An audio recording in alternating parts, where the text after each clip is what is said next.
Olá pessoal, estamos iniciando a segunda parte da nossa aula sobre estudos estratégicos da Tríplice Fronteira.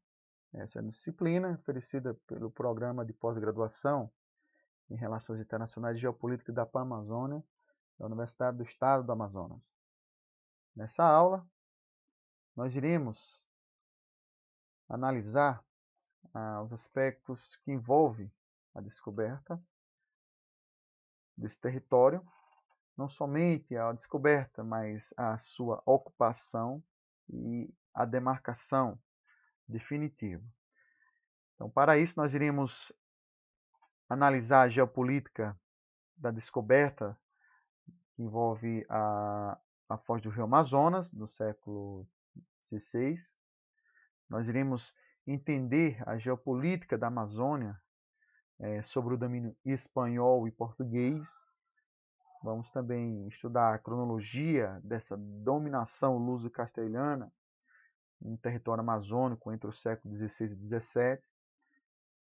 Conhecer algumas das estratégias adotadas por Portugal para ocupar a Amazônia e analisar a configuração definitiva da Tríplice Fronteira enquanto território e enquanto área estratégica, que nós chamamos de trapézio amazônico. Vamos começar entendendo um contexto que envolve a geopolítica da descoberta da foz do Rio Amazonas. Devemos entender que o contexto que anima essa época, contexto geopolítico, é o contexto do Tratado de Tordesilhas, ou Meridiano de Tordesilhas, que nós iremos detalhar um pouco mais sobre essa demarcação territorial.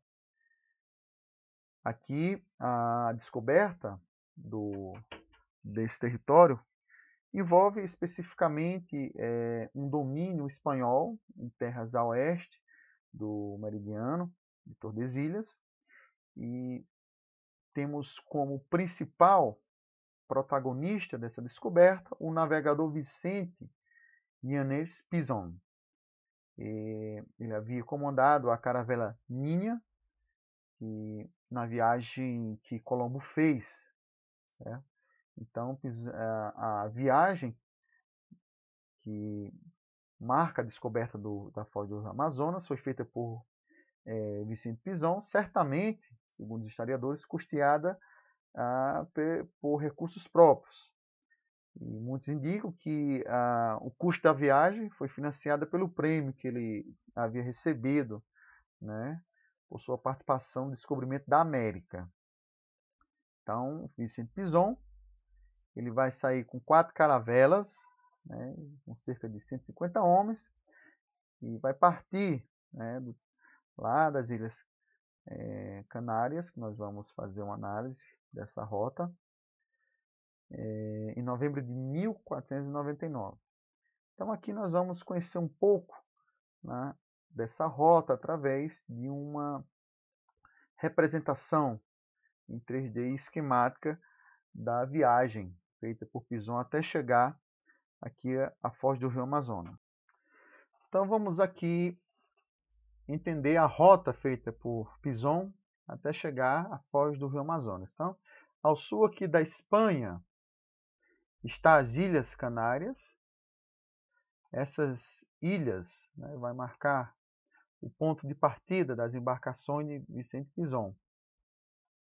É daqui que ele vai sair até chegar ao primeiro destino antes da descoberta da foz do Rio Amazonas. Então ele sai das Ilhas Canárias, na Espanha, e chega nas ilhas de Cabo Verde, que era a rota consagrada dos navegantes, tanto espanhóis quanto portugueses.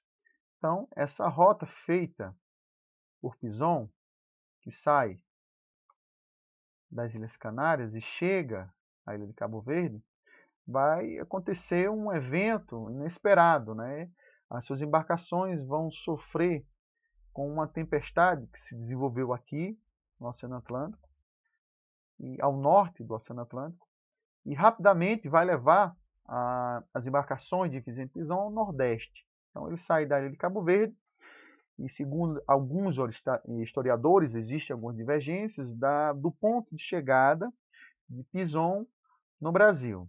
Né? Temos duas possíveis rotas traçadas por esse navegador até chegar no Brasil. A primeira delas é a rota de Pinzon, saindo das Ilhas Canárias até chegar à Ponta do Mucuripe, no Ceará. Certo? Então, segundo essa primeira rota, ele chega na costa nordestina, no que nós chamamos, né, de Ponta do Mucuripe, e ao chegar aqui ele trava algumas batalhas com tribos indígenas locais, onde ele vai capturar 36 nativos, e esses nativos vão ser feitos de escravos e vai ser vendido na Espanha quando ele retorna dessa viagem.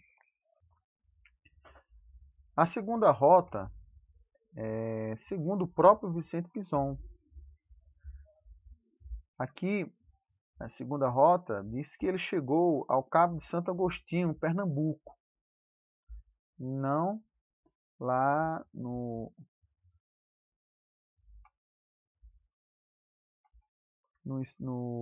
centro, né, dessa segunda rota, que foi aqui no Ceará, que foi a rota destacada por Justo Guedes, na Ponta do Mucuripe. Então tem essas duas possibilidades, ou duas rotas possíveis, feitas por Vicente Pinzon. Mas o que nós sabemos até o momento, o que é ponto pacífico, é que ele chegou, né, entre os limites entre Pernambuco e Ceará. Então, o que nós observamos, né, é que ele saiu da costa nordestina e navegou até o encontro das águas do Oceano Atlântico com um rio que ele, ao observar, não conseguiu definir, de certa forma, de que se tratava, porque quando ele chega à Baía de Marajó, que é um dos prováveis locais que ele atracou, ele foi surpreendido pelo fenômeno da pororoca. Então, os relatos de viagem indicam que o lugar especificamente não foi registrado, e que por isso aí nós temos alguns indícios que se trata da Baía de Marajó, pelo fato de existir o fenômeno recorrente da pororoca. E aqui nós temos a evidência, né, de que ele foi o descobridor do rio Amazonas, antes mesmo da chegada de Cabral, ou do português Pedro Álvares Cabral. Então, 3 meses antes, ele já estava descobrindo e fazendo incursões pela costa do território brasileiro.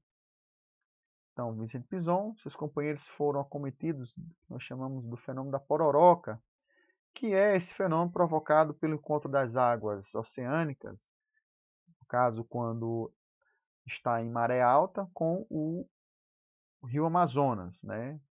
Especificamente na sua foz. Então, vamos passar um vídeo aqui ilustrando um pouco, né, da surpresa de Vicente Pinzon em 1500 ao chegar à foz do rio Amazonas e encontrar um fenômeno, né, completamente desconhecido na época, chamado pororoca. Globo Natureza, pororoca. Um forte barulho anuncia a chegada da pororoca. O fenômeno ocorre em várias partes do mundo, mas em nenhuma delas com a grandiosidade que se vê na Amazônia. A força da maré alta faz com que o mar invada e inverta a correnteza dos rios, arrancando pedaços de barranco e árvores. Por avançar quilômetros sem parar, a onda poderosa da Pororoca atrai centenas de surfistas, muitos deles estrangeiros. Eles disputam vários campeonatos realizados todos os anos no Maranhão, Pará e Amapá. Globo Natureza. Então, voltando aqui à análise geopolítica da descoberta da foz do Rio Amazonas, nós identificamos que a serviço da coroa, né, da Espanha, o Vicente Pinzón ele descobre o território brasileiro, também a foz do Rio Amazonas e, consequentemente, toma posse dessas terras em nome da coroa. Então, essa situação vai ser uma forma mais interessante de entender essa ocupação e essa descoberta, é que ela estava sobre um tratado internacional, tratado geopolítico internacional, chamado Tratado de Tordesilhas. Então, isso vai determinar que a descoberta do território a oeste será da Espanha. E como o território amazônico, né, está sob essa delimitação espacial, consequentemente, Espanha é a dona de toda essa extensão territorial em 1500. Então, esse tratado, nós conhecemos Tratado de Tordesilhas, ele já existia antes da descoberta da foz do Rio Amazonas. Objetivamente, era situado a 370 léguas a oeste do arquipélago de Cabo Verde, onde partiu Vicente Pinzón. Então, a oeste desse meridiano, as ilhas e terras, qualquer território descoberto ou a descobrir, pertenceria indubitavelmente à coroa da Espanha. E as terras situadas a leste do meridiano de Tordesilhas seriam pertencentes a Portugal, certo? Então, nós temos uma clara definição territorial dessas duas grandes potências, que era Espanha e Portugal. Observa-se aqui que reafirma-se, né, o reconhecimento geopolítico da Amazônia, a princípio, pela Espanha, certo? E, no caso, está dominando, segundo o Tratado de Tordesilhas, todo o território a oeste do meridiano de Tordesilhas. Observe que é clara a demarcação, certo? Todos esses territórios pertenciam à coroa espanhola. Então, a leste do meridiano, nós tínhamos aqui Portugal como dono, né, e como potência que reivindicava a posse das terras descobertas e a ser descobertas. Então, essas descobertas, né, situava-se a oeste de Tordesilhas, do Tratado de Tordesilhas, e ao descobrir, nós tínhamos, né, os reis, né, tinha a noção de que deveria, de forma rápida, promover um processo de ocupação para que essas terras não fossem tomadas por outras nações. Então, esse divisor de terras descobertas, a princípio, marcava um tratado que facilitava negociações e até mesmo evitava guerras, certo? E ainda em fevereiro de 1500, a Espanha financiou outra viagem, dessa vez com o Diogo de Lepe. Ele vai aportar na Amazônia logo após o Vicente Pinzón. Então estava a serviço também da coroa espanhola. E o Diego de Lepe vai ser o navegador que vai dar o primeiro nome do rio Amazonas. Vai chamar Maranhão. Maranhão. Então, se você morasse ou vivesse, né, na Europa em 1500, você ouviria falar do rio Amazonas como o rio Maranhão. Então, esse rio tornou-se conhecido na Europa do século XVI por esse nome. Certo? Então, Vicente vai ser o protagonista não só da descoberta desse território, mas também da posse desse território em nome da coroa da Espanha. No entanto, apesar da descoberta, né, o Vicente Pinzón não conseguiu adentrar, lograr êxito, né, na exploração no curso do rio, no leito do rio, por causa da dificuldade de suas embarcações de adentrar o rio. Esse fenômeno, pororoca, né, de certa forma, veio como um aviso para que essas embarcações não adentrassem e explorassem o território a partir do curso do rio Amazonas. Então, eles permaneceram restritos, basicamente, à foz do rio Amazonas. No entanto, no século XVI, a Amazônia interior, o que nós chamamos de o interior do território amazônico, ele vai ser conhecido pelos europeus através da expedição de Francisco de Orellana. Ele vai percorrer o Amazonas, da nascente até a foz. Então, entre fevereiro de 1541 a agosto de 1542, ele vai sair no sentido oeste-leste até descobrir, né, a extensão e o potencial desse território, certo, para a coroa espanhola. Então, a descoberta do rio Amazonas, e necessariamente, né, a descoberta da sua fantástica dimensão, vai levar a Espanha a reconhecer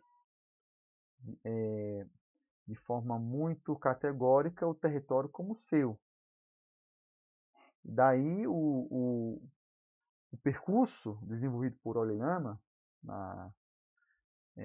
cujas terras estavam mais uma vez a oeste do Tratado de Tordesilhas, vai ser reivindicada e formalizada como território espanhol. Então, o relatório do Frei Carjaval, conhecido como relato do novo descobrimento do famoso Rio Grande das Amazonas, despertou os interesses, aí, não somente agora dos espanhóis, mas de vários povos europeus, para explorar e conhecer um pouco de suas riquezas, né? Porque o potencial de exploração de recursos naturais era imenso. Então, a exploração dessas riquezas da Amazônia era urgente e necessária. Então, temos aqui o marco também do descobrimento e da exploração da Amazônia através do leito do rio, da navegação, que o Francisco Orellana fez.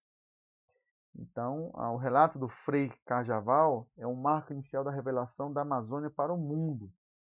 Porque, uma vez reconhecido o território por Francisco Orellana, quem vai detalhar e quem vai difundir a informação na Europa é o Frei Carjaval. Ele vai fazer um marketing dessa terra e despertar o interesse de várias outras nações. Vamos fazer uma cronologia rápida aqui da dominação luso-cartelhana na Amazônia do século XVI e XVII. Então, nós temos aqui, em 1500, de janeiro a fevereiro de 1500, a descoberta da foz do Rio Amazonas. Então, observamos que esse contexto que vai animar toda essa cronologia, temos aqui duas grandes importantes tratados, né, vamos dizer assim, e convenções geopolíticas, que é a União Ibérica e a vigência do Tratado de Tordesilhas. Então, todos esses fatos e essas circunstâncias vão acontecer ao longo, né, principalmente do Tratado de Tordesilhas. Então, vamos entender aqui alguns acontecimentos no contexto do Tratado de Tordesilhas. Então, temos aqui a descoberta da foz do Rio Amazonas. Temos aqui a chegada de Pedro Álvares Cabral no litoral sul da Bahia, em 22 de abril de 1500, ou seja, quase 3 meses depois da chegada de Vicente Pinzón. Em 1541, nós vamos ter aqui a expedição e navegação do Francisco de Orellana. Ele vai explorar a foz, desde a nascente à foz do Rio Amazonas, para compreender a dimensão desse novo território descoberto. E em 1615, nós temos aqui o início da colonização da Amazônia pelos portugueses. Isso aí, sobre o domínio do rei espanhol, que vai reivindicar o domínio incontestável desse território descoberto. Daqui nós observamos que em 1580, já antes, né, do início da colonização, nós tínhamos já o tratado ou a convenção, nós chamamos de União Ibérica, que vai ser a duplicidade geopolítica, né, que vai se estabelecer no domínio das terras, certo? Então, a União Ibérica ela foi uma unidade política que vai surgir, né, em 1580, a partir, né, de uma regência ultramarina de países ou reinos que estavam, né, localizados na Península Ibérica. Então, o que foi necessariamente a União Ibérica? Certo? A União Ibérica, observem que vai ter a vigência, né, inicial aqui em 1580. Então, aqui temos a vigência da União Ibérica, certo? Que vai de 1580 a 1640. Então, o que vai ser a União Ibérica? Ela vai ser necessariamente, ou foi necessariamente, a união dinástica entre monarquias de Portugal e Espanha. Se você quiser definir mais objetivamente, o que foi a União Ibérica foi a união dinástica entre as famílias monarcas de Portugal e Espanha. E isso vai acontecer necessariamente após a guerra que foi travada, chamada Guerra da Sucessão Portuguesa. Ok? Então, temos aqui toda essa situação que vai unir agora e vai determinar não somente o domínio das novas terras por duas grandes dinastias, mas eles vão implementar uma força-tarefa conjunta no sentido de ocupar esse território. Então, continuando, nós temos aqui essa situação, que vai ser de 1615 a 1616.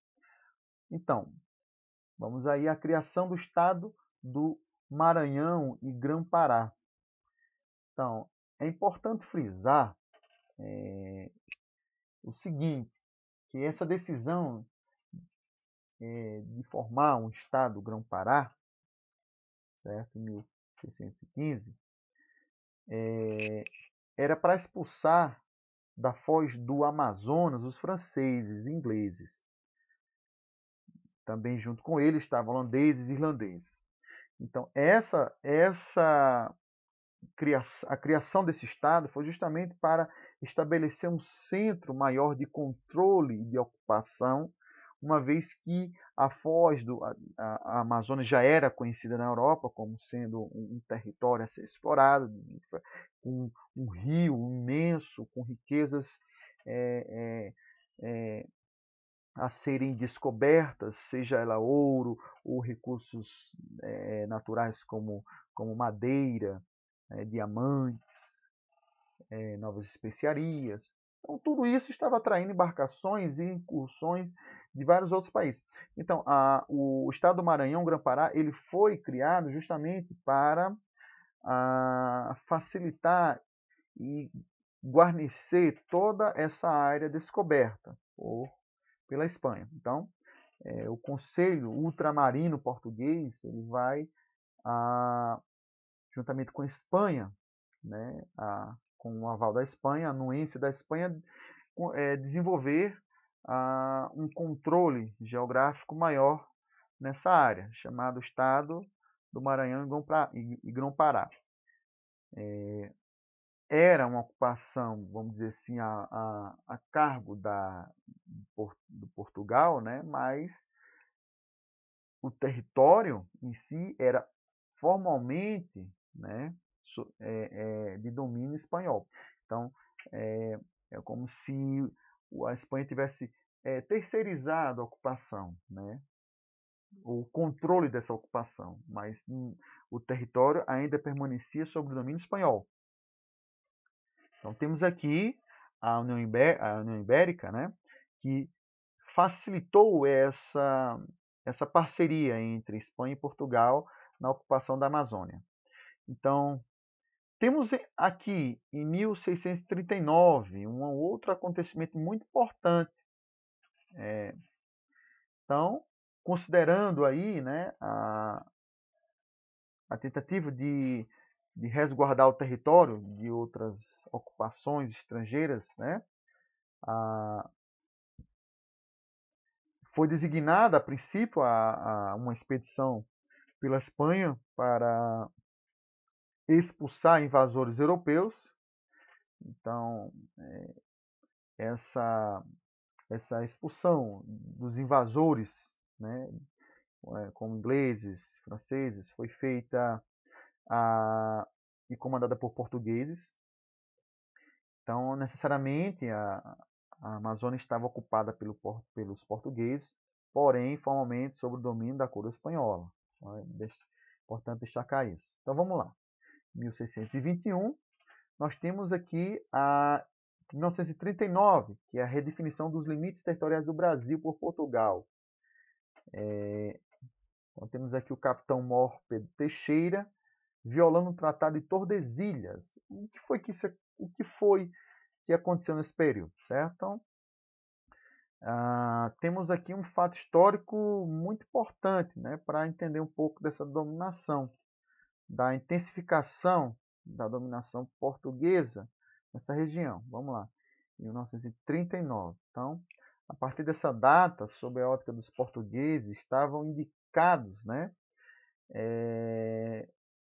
os novos limites, de forma unilateral, definiu novos limites para o território brasileiro, tá? Então, sob o domínio espanhol.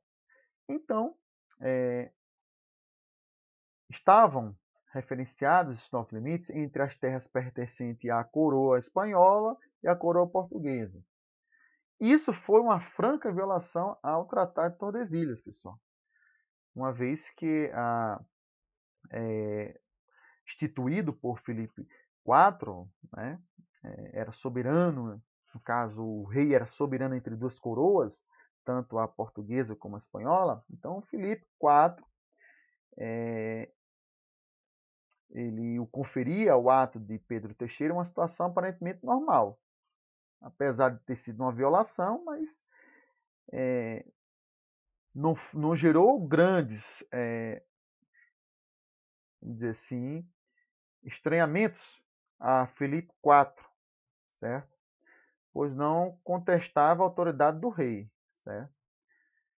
Então, conferia ao ato, no caso ele, enquanto rei, conferia ao ato de Pedro Teixeira, que esse capitão, né, que violou o Tratado de Tordesilhas, uma situação muito normal, pois não queria contestar, né?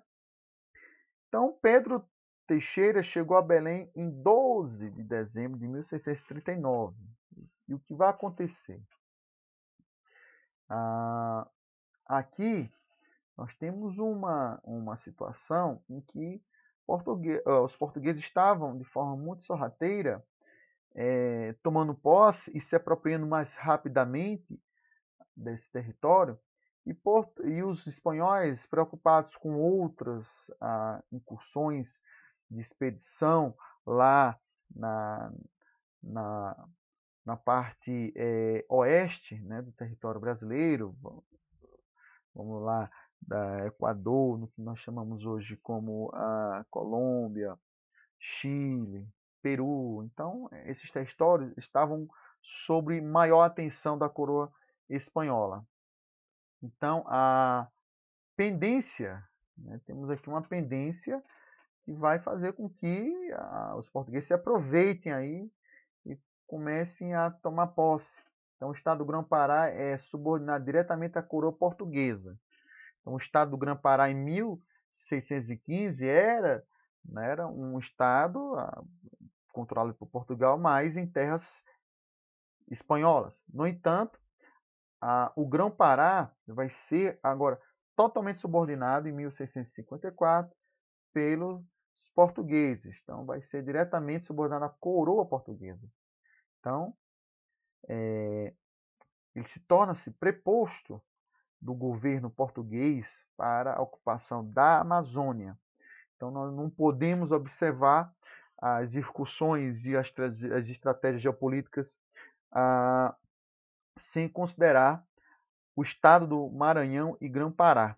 Então, esse foi o centro maior de decisões que vai determinar a ocupação da Amazônia no século XVI e XVII. Então, temos aqui, em 1750, né, a assinatura do Tratado de Madrid, que vai colocar fim a nós chamamos, né, dessa estratégia geopolítica que perdurou de 1494 a 1750, que foi o Tratado de Tordesilhas, né? Então, se extingue a vigência desse tratado, certo? Após aí um período centenário, né, em que esse tratado subsistiu. Temos aqui a pendência geopolítica quanto à soberania da Amazônia, certo? Porque uma vez que o tratado foi extinto, certo? A União Ibérica, então existia uma pendência geopolítica, né? Então, entre a Espanha e Portugal. E isso somente ia se resolver 111 anos depois, certo? Em que o Tratado de Tordesilhas foi extinto. Então, após mais de 100 anos, certo? Aí por volta de 1850, nós temos aí a resolução dessa pendência. Mas então, temos aqui, especificamente em 1750, a assinatura do Tratado de Madrid, e que vai redefinir uma definição ou a redefinição das fronteiras das colônias sul-americanas, no caso, as colônias sob o domínio espanhol e português. Então, o acordo de Portugal ficou a bacia amazônica, né? Seria para Portugal, e a bacia do Rio da Prata para a Espanha. Então, nesse tratado, a princípio, essa pendência começou a ser resolvida. Então, essa fixação de limites, ou a redefinição dos limites das colônias sul-americanas, vai ser benéfico, muito mais vantajoso para Portugal do que para a Espanha, considerando, né, que os portugueses eles tomam posse definitivamente da Amazônia. Então, as conquistas entre os muito altos e poderes senhores, né, as conquistas que foram implementadas vão ser agora motivo de deliberação geopolítica e que vai ser resolvido. Então, o Tratado de Madrid passou a ser reconhecido como um marco geopolítico definitivo, né, que vai marcar a soberania de Portugal sobre a Amazônia, no seu sentido, né, leste e oeste. Então, observa-se que foi uma clara posição de vantagem, no caso o Tratado de Madrid para Portugal, uma vez que agora, sem nenhum perigo agora de ser rechaçado ou invadido por tropas espanholas, os portugueses já começam a implementar com mais intensidade o processo de ocupação da Amazônia após o Tratado de Madrid, que vai marcar definitivamente sua posse da Amazônia. Então vamos entender um pouco da dominação portuguesa no século XVIII, lá na Amazônia. Então, a situação da Amazônia no século XVII até meados do século XVIII não pode ser analisada senão pelo interior, vamos dizer assim, de uma unidade político-administrativa da época, que era composta pela capitania do Maranhão e Grão-Pará. Então, no caso, essa capitania, que marcava um domínio marítimo, vamos dizer assim, de Portugal, no território brasileiro, na época, ela vai dar autonomia do Portugal face ao reino do Brasil, mantendo um vínculo direto com Lisboa. Então, o Grão-Pará ela vai ser, mais uma vez, destacando, ela vai ser um preposto de Portugal lá na ocupação da Amazônia no século XVIII. Então, ela estava diretamente vinculada a um domínio administrativo português. Então, a independência, né, essa independência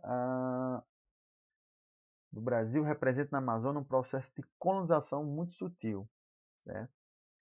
Não exigiu ocupação militar como na época da colonização luso-espanhola, certo? Então, temos aí uma colonização que vai ser implementada muito mais a nível econômico e de organização política administrativa do que militar. E temos aqui algumas estratégias que foram implementadas a princípio para a ocupação da Amazônia. Então, temos aqui a política portuguesa que visava o exercício dessa ocupação. Então, observa a ocupação da Amazônia através dos fortes e das ordens religiosas.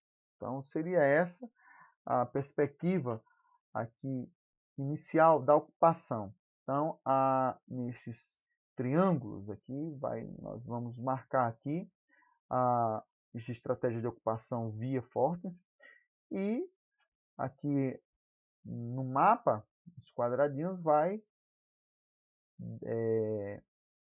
situar as demarcações ou as ocupações territoriais através das ordens religiosas. Então, a política portuguesa ela estava procurando, né, exercer a sua soberania no mundo físico-político e encontrou, né, estrategicamente essas duas formas.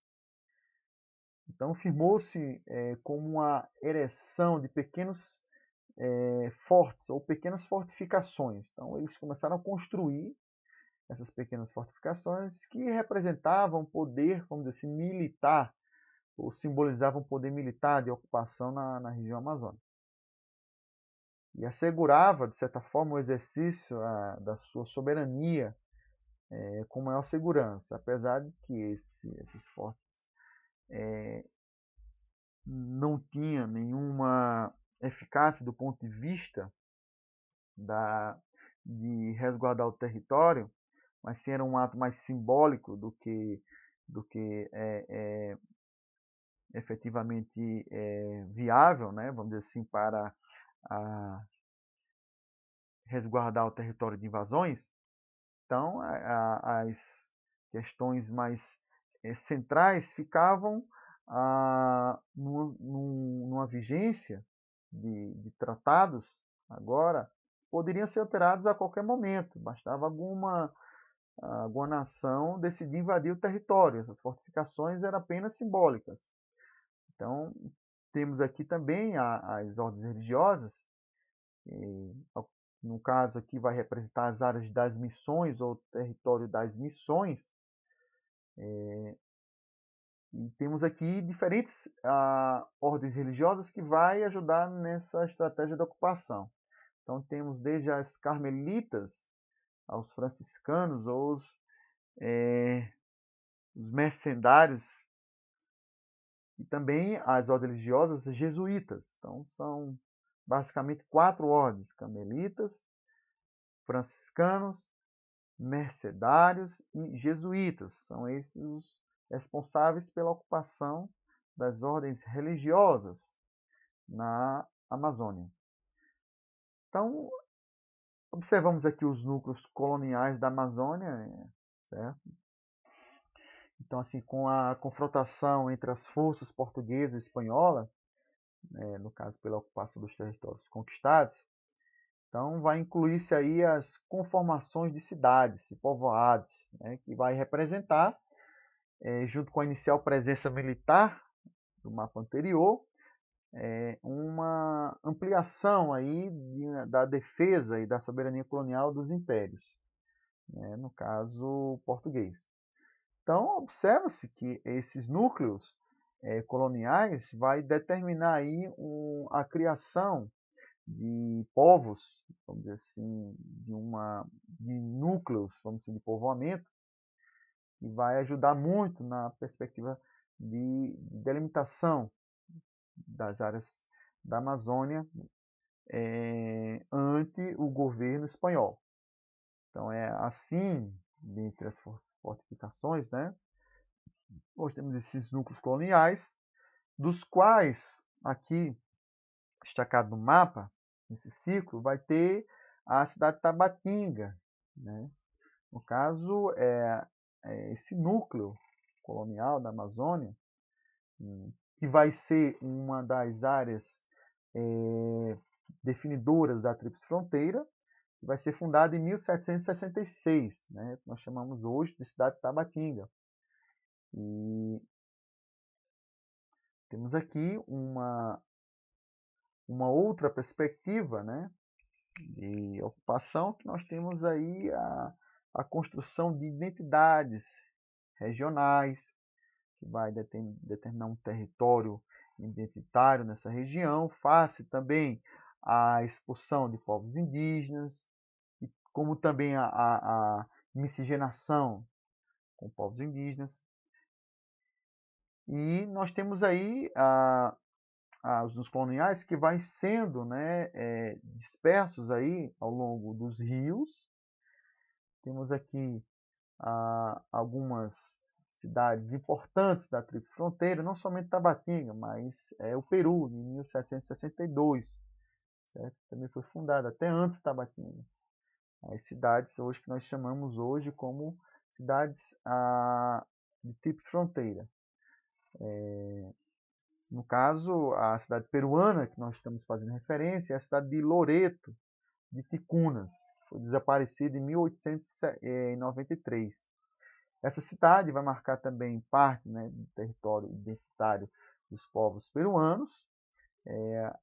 Temos aqui a extinta cidade de Loreto.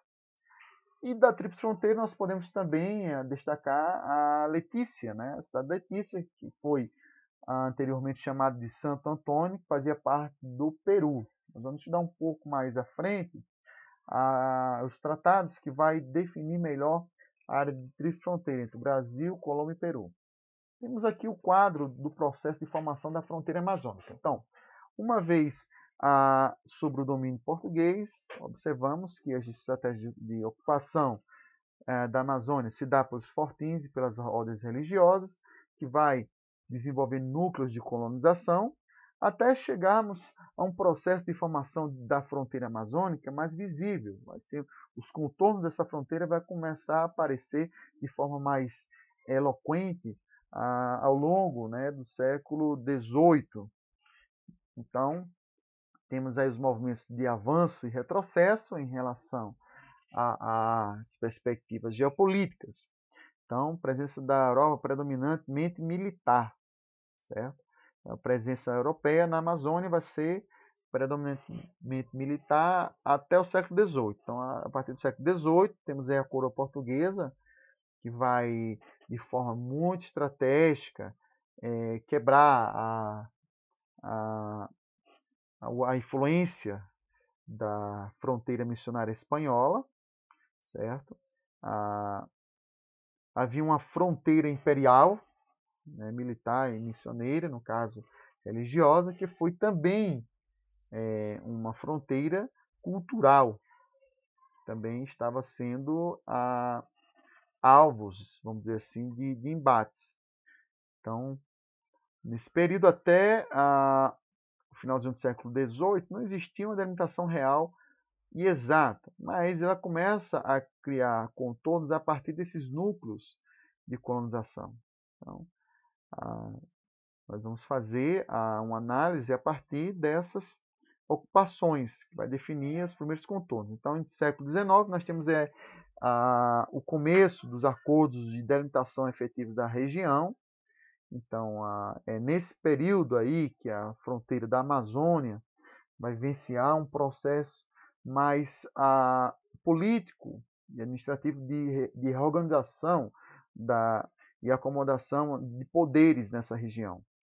Então, a expansão do fenômeno da borracha no século XX vai determinar definitivamente aqui não somente a identidade dessa região, como também os limites, né, econômicos, culturais e urbanos que vai ser implementados nessa região. Então, a expansão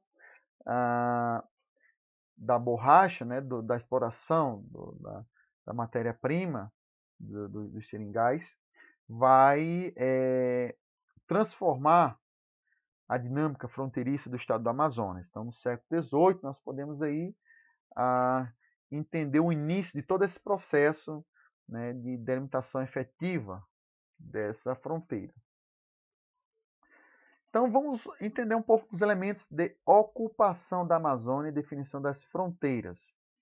Então, os limites de tratados da Tríplice Fronteira no século XX. Então, temos aqui o início, né, de uma delimitação na qual vai desenhar o espaço transfronteiriço. Então, começamos aqui, por exemplo, entendendo alguns desses contextos geopolíticos a partir dos tratados provenientes, né, ou consequentes da guerra entre Colômbia e Peru. Então, são consequências, basicamente, de conflitos bélicos, certo? Então, temos a Tríplice Fronteira sendo uma delimitação, resumidamente falando, uma delimitação originária da guerra entre Colômbia e Peru em 1932, que ratificou o Tratado de Salomão-Lozano de 1922. Então, essa guerra, de 1932, né, que retificou esse tratado de 1922, foi assinado entre eles, né, entre o Peru e a Colômbia, pois os limites do Brasil com a Colômbia já estavam bem definidos por meio do Tratado de Garcia Ortiz Mangabeira, né, de 1928.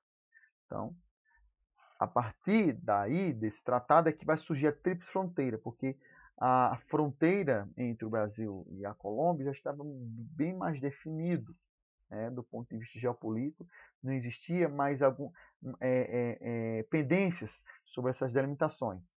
Então, temos aí um tratado que vai também ser muito importante para a navegação, né, das embarcações nos rios que conformam aí a Tríplice Fronteira. Então, o Tratado de Navegação dos Limites de 1851, com o Tratado de Demarcação do Comércio e Navegação, também vai ser importante, que vai ser redefinido em 1909, certo?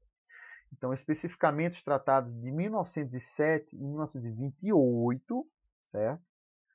Vamos fazer aqui os tratados aqui, 1907 e 1928, são esses tratados que vão ratificar a linha nós chamamos de Apopóris-Tabatinga, certo? Um tratado que entre Brasil e Colômbia. Então, nós chamamos do cabeça do cachorro. Então, essa é a linha divisória da fronteira comum entre esses países, certo? Então, vai completar assim toda a linha divisória dos dois países entre os triângulos da fronteira. Então, vamos conhecer mais um pouco dos limites do tratado aqui, ratificado em 1932, o Tratado dos Limites de Lausanne-Salomão. Então, esse aqui vai definir por consequência a Tríplice Fronteira. Então, observe aqui em marrom os territórios anteriormente pertencentes à Colômbia. Então, temos aqui nas regiões aqui em que observamos, que anteriormente pertencia à Colômbia, aqui, número 2 e número 1, certo? Então, o Marquês com Martins, 1907, que foi retificado pelo Tratado de Ortiz-Mangabeira, em 1928. Então, aqui vai determinar o que a delimitação do Apopóris Tabatinga, que é toda essa região aqui da cabeça do cachorro, certo? Temos aí o Lausanne-Salomão, que também foi retificado no Protocolo do Rio de Janeiro, de 1934, mas o Salomão, em 1922, ele vai delimitar a fronteira, né, entre Peru e Colômbia. Vai ser a fronteira definitiva entre esses dois países, que por consequência vai chamar, nós vamos criar geograficamente uma área que muitos denominam como trapézio amazônico ou o triângulo transfronteiriço. Então, são regiões bastante importantes. Então, observe aqui no mapa, né, é possível observar a configuração definitiva da área da Tríplice Fronteira após o Tratado de Lausanne-Salomão, que definiu, certo, o triângulo transfronteiriço. Então, temos aí a Colômbia, o Peru e o Brasil como sendo os governos que resguardam o trapézio amazônico, certo? Então, o Tratado de Bogotá, né, o Valguês com o Martins e o Garcia Mangabeira, eles vão determinar toda essa região que nós chamamos de cabeça do cachorro, e essa ratificação de 1932 desse tratado, né, nós chamamos de Salomão-Lausanne. Então, temos aqui uma definição, né, dos limites entre Peru e Colômbia. Então, Lausanne-Salomão foi tratado, um tratado que vai por fim todo o conflito entre não somente o governo de Letícia, né, que hoje é a cidade demarca a fronteira peruana e colombiana, mas também vai definir um tratado de navegação que vai ser comum entre os três países. Então, esse marco de 1992, que aconteceu, né, em 14 de março de 1922, vai por fim esse litígio territorial de quase um século entre esses dois países, né, Colômbia e Peru. Então, a zona que vai ser delimitada, os referenciais espaciais para essa delimitação, vai ser o rio Napo, né, e o rio Putumayo. Então, a zona que pertence, né, vamos colocar aqui, ó, o rio Putumayo, certo?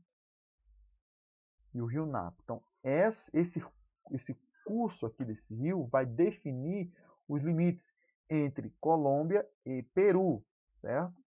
Então, a zona que pertence à Colômbia, pelo uso posséditos, ou seja, o princípio do direito internacional, segundo o qual os que de fato ocupam esse território possuem direito sobre ele. Então, foi o caso da Colômbia, certo?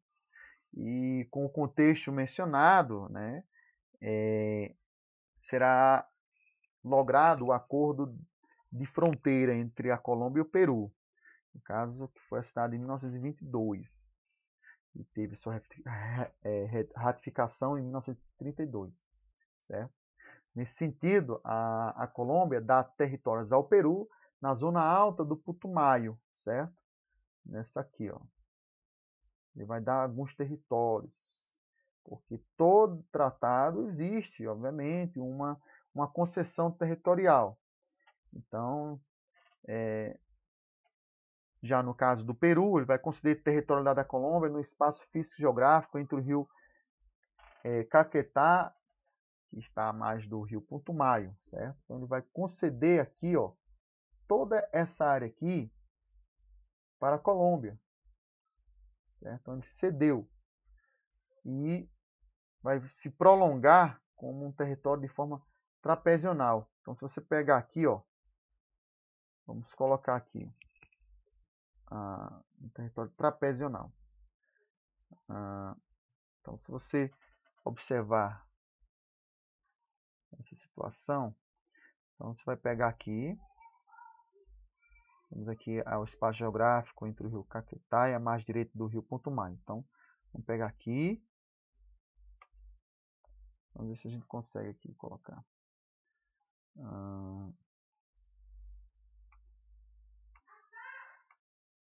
Ele vai partir lá, aqui da margem direita. Vou pegar aqui, somar um pouquinho aqui.